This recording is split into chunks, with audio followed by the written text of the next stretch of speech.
Bonjour les pilotes de OI, j'espère que vous allez bien. Aujourd'hui, nouvelle vidéo dans laquelle on va voir comment trouver sa passion. Alors pour certaines personnes, trouver sa passion c'est chose aisée et pour d'autres pas forcément. Je suppose que si vous êtes sur cette vidéo, c'est que pour vous aussi c'est pas forcément facile de trouver votre passion ou vos passions. Et c'était mon cas moi aussi par le passé. Donc alors au travers de cette vidéo, je ne vais pas vous dire votre passion ça va être de parler en public, votre passion ça va être de jouer au football. Non, c'est pas possible, vous en doutez bien. L'idée c'est que je vous partage des informations pour que vous-même trouviez votre propre passion. Donc il y aura une petite partie réflexion à fournir. Donc en première partie de cette vidéo, on va voir la reconnexion avec votre enfant intérieur. En deuxième partie de cette vidéo, on va voir le lien entre la passion et la notion du temps. Et en troisième partie de cette vidéo, on verra que l'activité n'est pas forcément la clé. Et avant que l'on rentre donc dans le vif du sujet, donc dans la première partie de cette vidéo, je vous informe que vous êtes toujours libre de télécharger mon audio offert pour vous préparer mentalement à un événement qui pourrait vous stresser. Cet événement, c'est quoi? C'est une présentation, c'est un rendez-vous amoureux, c'est un examen, peu importe, le but ça va être de vous préparer mentalement pour finalement y arriver de manière beaucoup plus sereine et de révéler votre plein potentiel. Le lien de tout cela est dans la description de la vidéo. Première partie de cette vidéo, reconnexion avec votre enfant intérieur. Mais qui est l'enfant intérieur? Si vous voulez le savoir, j'avais rédigé un article à ce propos, je mettrai le lien dans la description de la vidéo. Donc l'idée ce sera de vous poser la question, quand j'étais enfant, qu'est-ce que je faisais pour m'amuser? Quelle était ma passion? À quoi je passais un temps pas possible quand j'étais enfant? Posez-vous cette question-là. Peut-être que ce sera le fait de lire, peut-être que ce sera le fait de parler, peut-être que ce sera le fait de créer, peu importe, mais posez-vous la question, ça peut vous mettre vraiment sur la piste de ce qui vous passionnait quand vous étiez jeune et finalement que vous avez fait éteindre par votre évolution, votre vie d'adulte. Finalement, on écoute moins son enfant intérieur. Mais voilà, vous aurez toutes ces informations-là si vous lisez également l'article que je vous ai proposé. Donc c'est vrai que la plupart des gens assimilent les passions par exemple au fait de pratiquer du volleyball, du foot, de faire du théâtre, etc. Sauf qu'une passion, c'est pas forcément une activité. Une passion, ça peut être très bien le fait de, comme je fais là, se balader en nature. Ça peut être le fait d'apprendre, le fait de parler en public, peu importe. Vraiment, la passion, ce qui va être important, c'est qu'elle vous procure des sensations et des émotions. Point final. Ça n'a pas, c'est pas forcément obligé que ce soit une activité comme on peut le connaître. Deuxième partie de cette vidéo, le lien entre la passion et la notion du temps. Alors ici, je vais vous inviter à vous poser une autre question. Quand je fais cette chose-là, je perds la notion du temps. C'est quoi pour vous? C'est quand vous faites quoi de particulier? Cette chose-là peut vraiment vous mettre sur la voie de votre passion parce que vraiment quand on fait quelque chose qui nous plaît, on ne voit pas le temps passer. On commence par exemple à 9 h et puis on fait cette chose-là et puis on dit waouh, c'est déjà 11 h. Putain, j'ai pas vu le temps passer. Ça peut vous mettre sur la piste. Il est possible que lorsque vous débutiez une nouvelle activité, votre intérêt pour celle-ci soit vraiment haut et que par la suite finalement cet intérêt va décrescendo. Donc si c'est le cas, ce n'est pas forcément une passion. Dans le cas d'une passion, l'intérêt doit soit stagner, mais dans un niveau relativement correct, c'est-à-dire un bon attrait par rapport à cette activité-là, soit votre intérêt doit aller crescendo. Finalement, vous allez être de plus en plus attiré, vous allez avoir de plus en plus envie de pratiquer cette activité, cette chose-là. Donc vraiment, faites attention à ça, vérifiez que ce n'est pas simplement l'attrait de la nouveauté de cette chose-là, mais vraiment que ça va perdurer sur le moyen et sur le long terme. Troisième partie de cette vidéo, l'activité n'est pas la clé.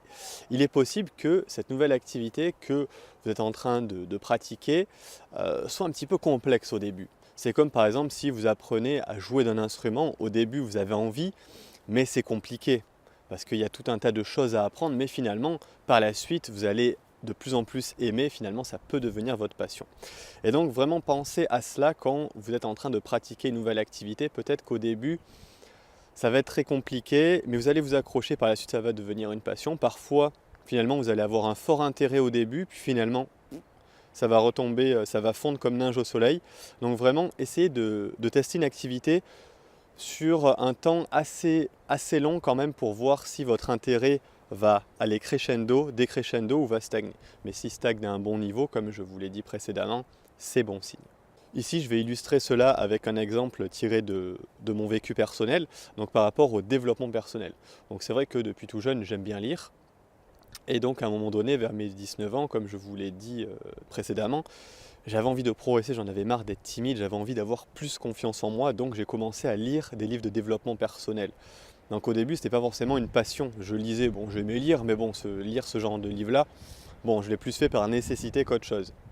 Et finalement, par la suite, je me suis pris dans le jeu, si je puis dire, et j'aimais ce contenu de plus en plus. Si bien qu'aujourd'hui, je peux passer un temps phénoménal à regarder des vidéos par rapport à ça, à lire des livres, à assister à des conférences ou autres.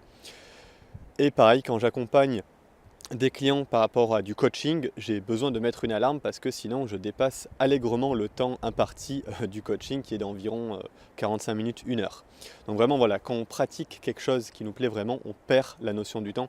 Petit rappel avec la deuxième partie de cette vidéo. Ce que j'aimerais rajouter surtout au niveau de cette troisième partie, quelque chose qui va être très importante, c'est que votre activité, la chose que vous aimez faire, qui va finalement devenir votre passion, doit nourrir vos valeurs principales. Si vous ne savez pas ce que c'est que vos valeurs, déjà le terme de valeur, et si vous ne les connaissez pas, je vous invite à regarder la vidéo que j'avais fait à ce sujet, donc pour finalement trouver vos 5 valeurs principales, ça va être très important. Pour ma part, une de mes valeurs principales, ça va être la liberté, donc forcément la danse, ça va être en lien avec cette activité-là. Donc il faut en fait que votre activité nourrisse vos valeurs premières, et si c'est le cas, forcément que vous allez ne plus voir le temps passer, vous allez adorer pratiquer cette activité-là parce qu'elle va nourrir vos valeurs premières et c'est ça la clé finalement. Il est temps, mesdames et messieurs, de passer déjà à la conclusion de cette vidéo. Et donc en conclusion, je ferai un bref rappel des parties précédentes.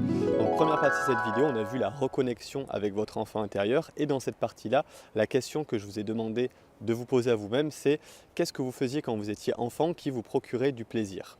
Donc ça peut vous mettre sur la voie pour trouver votre ou vos passions.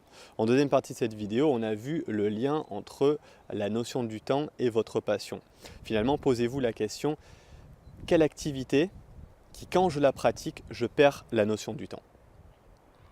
Donc ça peut vous mettre également sur la voie de votre passion. Également, lorsque vous pratiquez une nouvelle activité, si vous êtes désireux, désireuse de trouver votre passion, vérifiez que votre intérêt pour cette activité-là va crescendo ou stagne, mais à un niveau correct. Si cet intérêt va décrescendo, c'est probablement que ce ne sera pas une passion.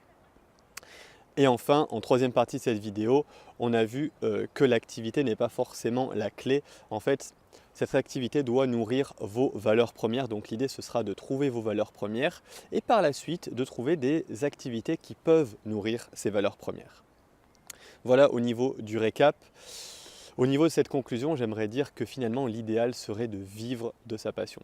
Donc vivre de sa passion, c'est la plus belle chose parce que finalement, vous obtenez des émotions, des sensations importantes tout au long de votre journée parce que finalement vous faites ce que vous aimez.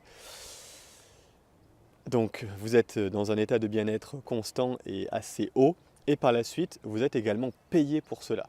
Donc c'est vraiment génial. Après, je ne vais pas vous le cacher, vivre de sa passion, c'est pas forcément évident, sinon tout le monde le ferait. Pour ma part, c'est ce que j'essaye de faire. Donc notamment, j'ai arrêté, comme vous le savez, mon travail d'ingénieur commercial pour me lancer dans le coaching de développement personnel, la vente de contenu en ligne, etc. Donc pour l'instant, j'essaye de vivre de ma passion, qui est le développement personnel. Donc c'est pas forcément évident, je ne vais pas vous le cacher, mais voilà, c'est en persistant que ça va venir. En tout cas, j'y crois. Et moi, c'est tout le bonheur que je vous souhaite également, c'est d'arriver finalement à vivre de votre propre passion. Cette vidéo est terminée. Je vous invite à mettre un petit like en bas de la vidéo si elle vous a plu. Je vous invite également à la commenter parce que je sortirai ma plus belle plume pour vous répondre. Également, vous êtes libre de vous abonner à cette chaîne YouTube en cliquant sur la petite cloche pour être averti des nouvelles vidéos que je propose. Il ne me reste plus qu'à vous souhaiter une magnifique journée et je vous dis à plus pour de nouvelles vidéos. Bye bye.